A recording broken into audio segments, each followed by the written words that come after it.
This is the NucDeck. It's an open source PC gaming handheld that soon you'll be able to build for yourself. Today I'm just doing a short video to test a few more games and talk about my progress since the last video.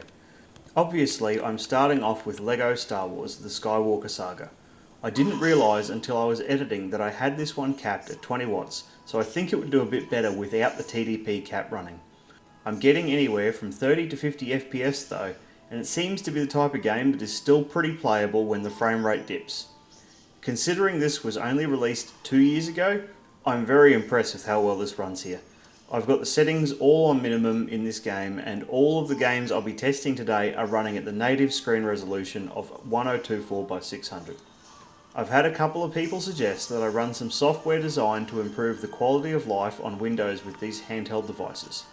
I decided to give Handheld Companion a go for this video. I've been speaking to one of the devs and he's working on integrating support for the NucDeck, but so far all I can really make use of is the TDP cap and the OSD.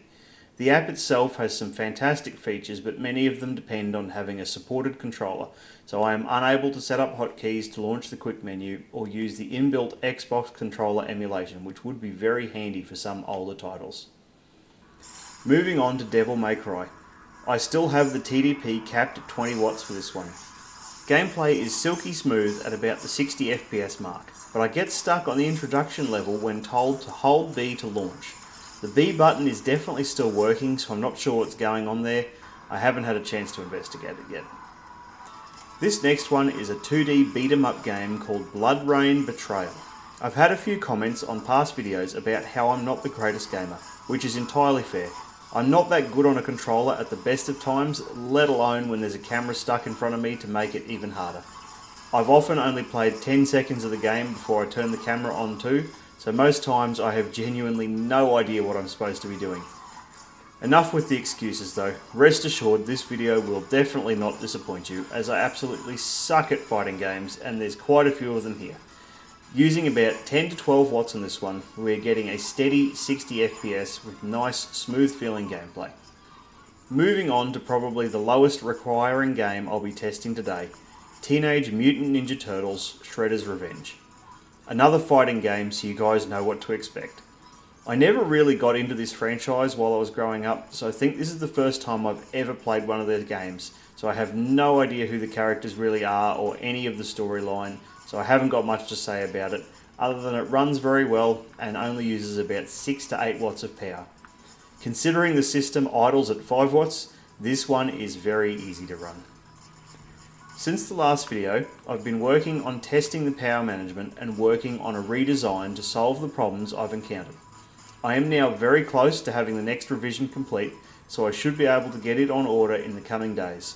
I've also completed the files for the other 3 PCBs and have uploaded them to GitHub, so it's only the power management and the controller software that remains. Next up we have Castlevania, Lords of Shadow.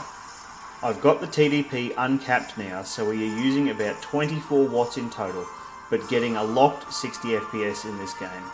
This is another one that I never played before this video, but I don't mind it so far, so when I eventually get some time to actually game, it will be on my list to give it a proper go. You've probably noticed that I've still got the charger plugged in for this video. The power management is working correctly and I'm able to run off battery just fine. I just have no way of monitoring battery capacity on the first revision of the power management board, so it's safer to just leave it plugged in for now.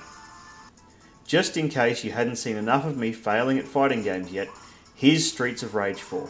This one is locked in at 60 FPS and averaging around 10 to 12 watts. I did have to turn the in-game brightness up to about 200% to make the screen easily visible on camera. I'm still working out what the best way to get good clear video of a reflective screen is, but having a nice bright picture definitely makes it easier. The screen is still giving me issues with the greyish edges when it's first powered on. I've tried a few things, but ultimately I've been unable to resolve the problem with this screen. If I were to do this again, I'd definitely be choosing a better display, as it's probably one of my main complaints.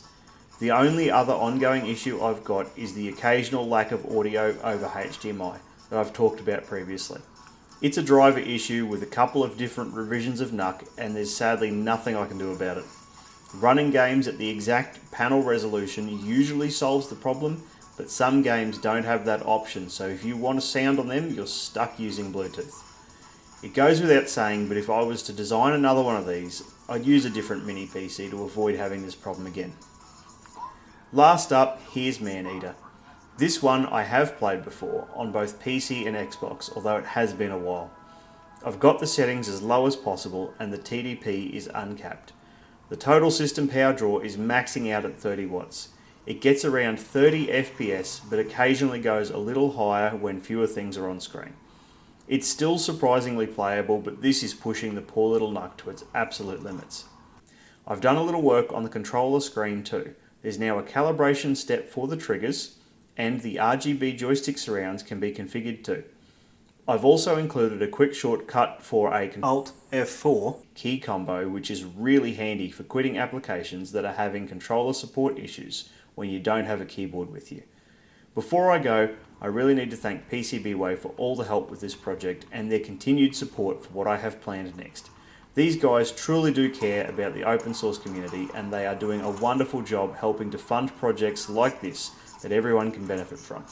Please make sure you head over and check out their website, as they provide many useful services and they are a real asset to the open source community. I also have to thank Ghosty from my Discord again. These are still games he sent me, so thank you for your continued support, and sorry it's taking so long for me to get through them. Last but not least, since the last video, I've had my first couple of contributions from some kind people on my Buy Me a Coffee page. Thank you guys for the support. I have already purchased almost all of the parts needed for my next big project, which I will be starting on very soon, so make sure you all stay tuned. See you next time.